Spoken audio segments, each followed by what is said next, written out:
Dan Lanning's first Ducks edition, ready to hit the field for the first time for spring practice in about 3 weeks. We got Eric Scopel on the line from Duck Territory to help us break it all down. Eric, what's going on today?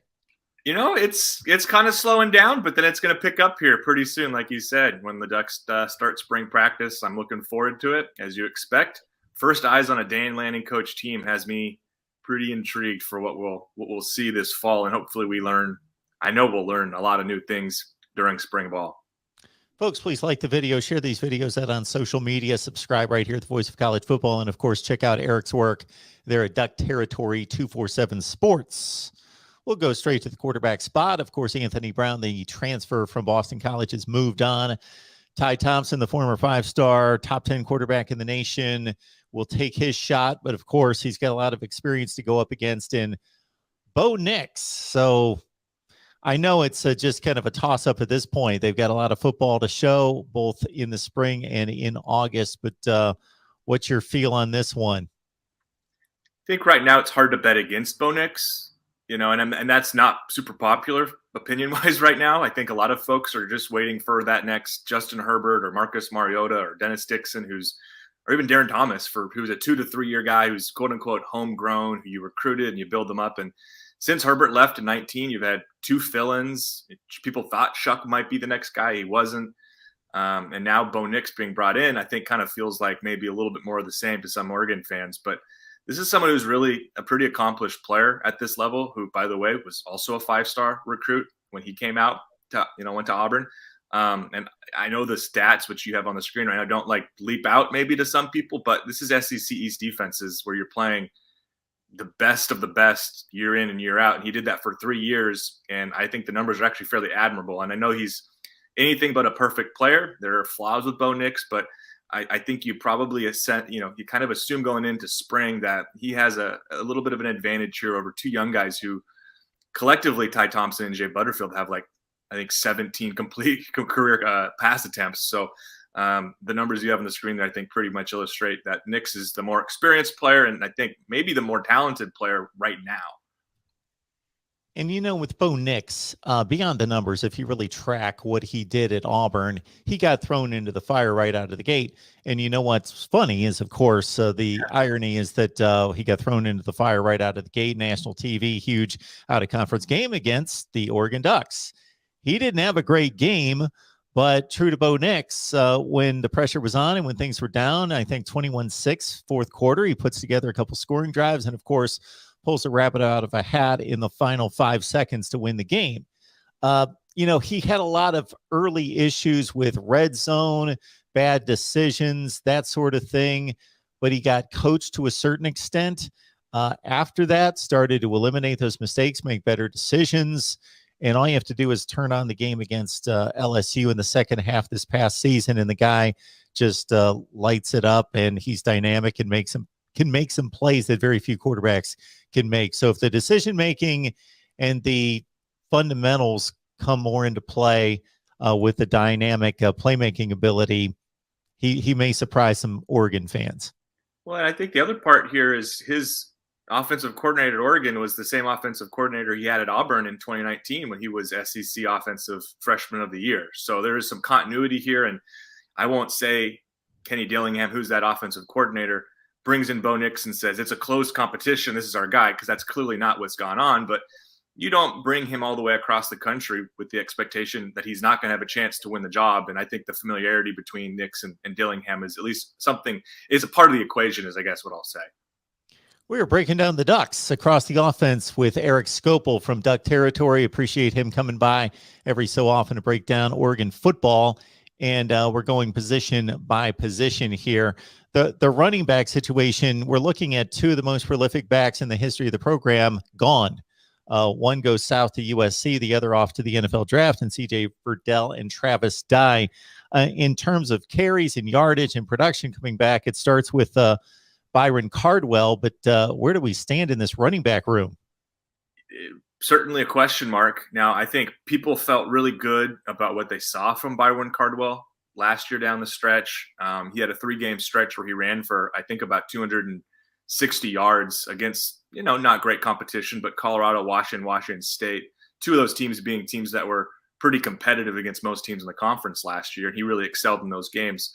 The question is, can he do it for a full year? And like you said, the quote unquote, I guess, training wheels are off because you don't have a Travis Dyer or CJ Verdell, who for like almost half a decade were on the team and leading the room. And now it's a really young group. And I think there was a thought that maybe they go out and find a transfer portal player. They didn't. And right now it's a room that has 4 guys. It has Byron Cardwell. It has 2 returners in Sean Dollars, who's been, because of injury, really unable to contribute. You don't know what he's going to have coming off a year where he missed the entire season with the knee. And then Seven McGee, who was a freshman, who, by the way, is, and we'll talk about him probably in a moment, we talk about receivers, it's kind of split in time between running back and slot receiver. And then they went out and signed a 4-star running back in Jordan James, a player who I think most expect will have to contribute right away. But it's a pretty thin room, and it's really a room that has one player who's played significant snaps at this level, really at all. Yeah, it's a running back room of where spring practice is going to be crucial. That's for sure. And Eric, I think we could say the same thing about the wide receiver room.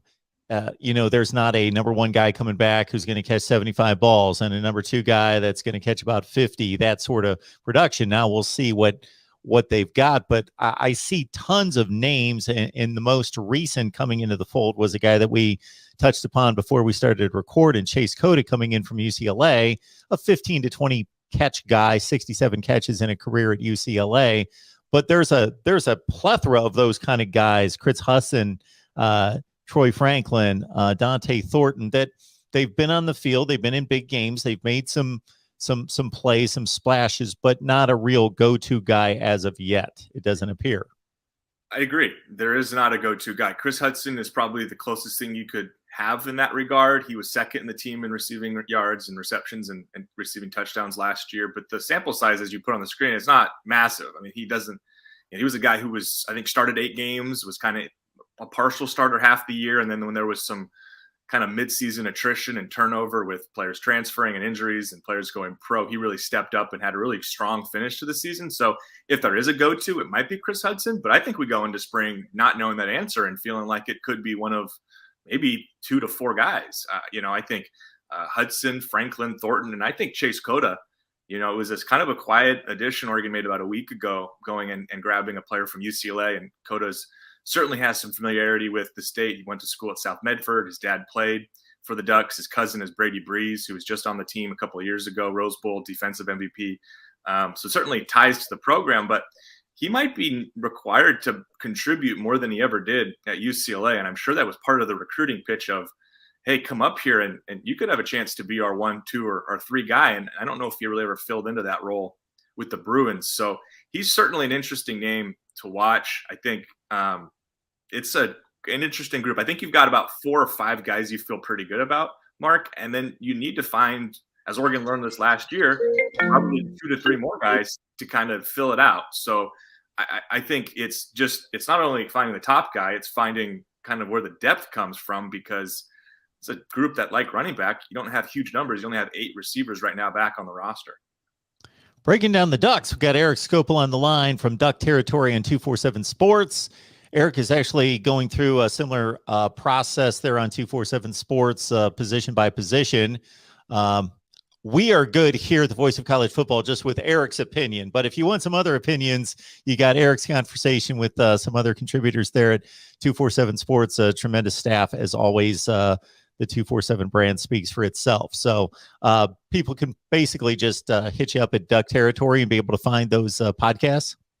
Yep, they can find them on Duck Territory. They can go to Apple Podcasts. I think any podcast app they're available. And we've done a run through by position. I'm kind of giving you the abbreviated 2 to 3 minute version by position group, but we've done a deep dive, about 20, 25 minutes, quarterback, running back, wide receiver, tight end. And I think next week we'll have offensive line. So we're really digging deep here, trying to preview this spring, and there's written content that goes with it. So certainly if you're a diehard Duck fan, a lot of information to go check out. And Eric, the tight end position starts with Terrence Ferguson, correct? I think so. I think it's probably open. I mean, I think really we're talking about this. I don't think we'll get to the offensive line where things are kind of settled in, but really all the skill spots I think are are kind of open. Ferguson, I would say I did my prediction on the two deep earlier this week, and I gave him the nod. I think he's probably the guy more than likely. But at the same time, he started 8 straight games in the middle of the season, and then they went and started 2 different tight ends the last 4. So there was, even to close the season, some uncertainty about that. And, Maliki Matavao, another true freshman last year, started 2 games, and Spencer Webb, who's been with the program for I think about 4 years, started 2 others. So I think it's those 3 names to know at tight end right now. And then there's kind of some uncertainty with 3 other players. They bring back Cam McCormick and Patrick Herbert, who both suffered season-ending injuries last year, both guys who basically haven't been able to play because of injury. Patrick being Justin's younger brother. I think fans were kind of clamoring to see the younger Herbert contribute, and the hope is he gets healthy and is able to make some plays, because it's 2 years in a row now he's basically been out because of injury. And then there's DJ Johnson, who split time between tight end, defensive end. We don't know exactly where he fits in with Dan Lanning. Maybe Dan likes him better on defense as a defensive guy, but you kind of have to at least include him in the conversation. He was, the team starting tight end for most of the 2020 season before Hunter Cantmar came back from injury. So he's had some experience, but plays both sides of the football. Ferguson, 17 catches, 2 touchdowns. Webb had 13 and a touchdown, about 7 yards per catch. Eric Scopel breaking down things for us on the Oregon offense. Spring practice starts on March 10th, and then the spring game on April 23rd in Eugene. All right, the offensive line. I went player by player by player by player, and I just kept finding experience. Okay, this guy had 13 starts, 14 starts. And so, starting with TJ Bass, guy that's back as a senior, another senior in Ryan Walk, who played both at right guard and at center, and just on and on, Stephen Jones, and on down the line. It looks similar to, I may be getting the years mixed up, but the Rose Bowl team, I think, had that offensive line where everybody came back and they had the most starts of anybody in the nation. We talk about kind of a lack of continuity at all these other spots. The offensive line should be that sort of solidifying force of everybody who started basically is back. George Moore was a guy who started quite a bit the last couple of years, and he's now gone. But I mean, they've got ample guys here, and really, I think they've got 5 to 7 guys who could start, and 5 guys who've started a lot of games. You've got the names up on the screen there. Those are, and Alex Forsyth's also a center who started a lot the last couple of years. I assume he'll be back in the middle, snapping. But it's a really experienced group, and honestly has been the strength of the offense at times in the past. You think about the way they performed, against Ohio State in the Big House there, against the Buckeyes, and boy, they were awesome in that game. And then they had some ups and downs. Some of it was injury related, but this is a team that needs some veterans, and without question, the offensive line provides that. I don't know if there's no Penei Sewell. There's not that maybe elite NFL talent, but there are plenty of guys that are going to have an opportunity to make NFL rosters. And a lot of them will be in their second, third, maybe in some cases, kind of like their quasi 4th year starting. So it is a really experienced bunch. And yeah, I think if you want to draw parallels to that 2019 team in any way on offense, probably the only one you can draw is on the offensive line, where once again in 22, the Ducks will be really experienced up front. Looking at the entire offense, Eric, correct me if I'm wrong. It just seems as though you can go to offensive line, running back, certainly quarterback, over the past 3 to 5 seasons and find stars, guys that have been top level Pac-12 or national performers.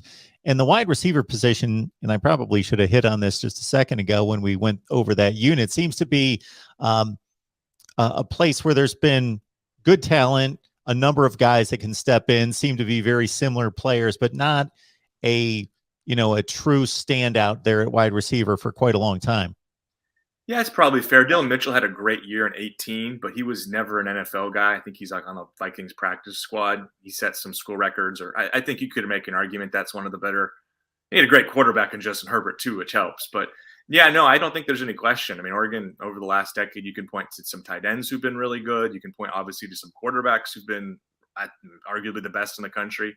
You can point to some running backs who've been up for Doak Walker awards and that kind of thing. And you can point to, Penei Sewell, who won the Outland Trophy not that long ago. So there's plenty of those guys. Receiver hasn't had a Biletnikoff semifinalist, I don't know since when, Mark. It's probably been a couple of decades. And, the reality is this group is really talented for Oregon. I think that's what gets you excited. They're just really inexperienced. In the 2021 recruiting class with Franklin and Thornton, those are the second and third highest rated receivers the school had ever signed.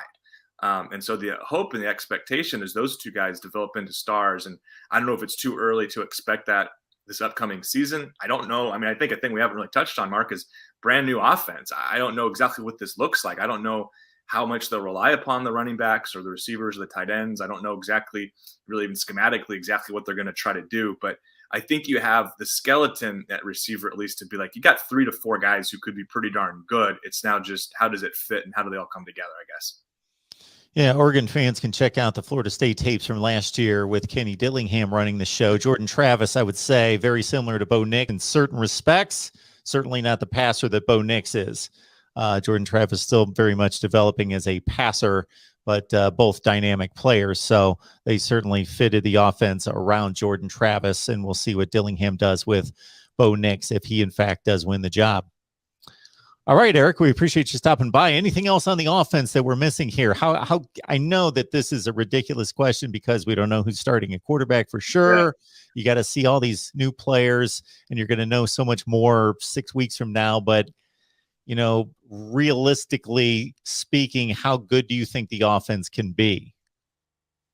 It's really hard to answer because of some lack of information, Mark. But I think there is, I think, just general optimism around the program based upon the coaching change and the players in place. I think some of these skill players, again, don't have the experience to really get too excited about. But I'm not going to be stunned if, like, Byron Cardwell is one of the 3 to 4 leading rushers in the Pac-12. And if a receiver emerges, and I don't know what the offense will look like, that probably won't contend with, you know, you think about how I imagine USC will throw the ball a lot with Lincoln Riley. I imagine some of that will stay at Washington State.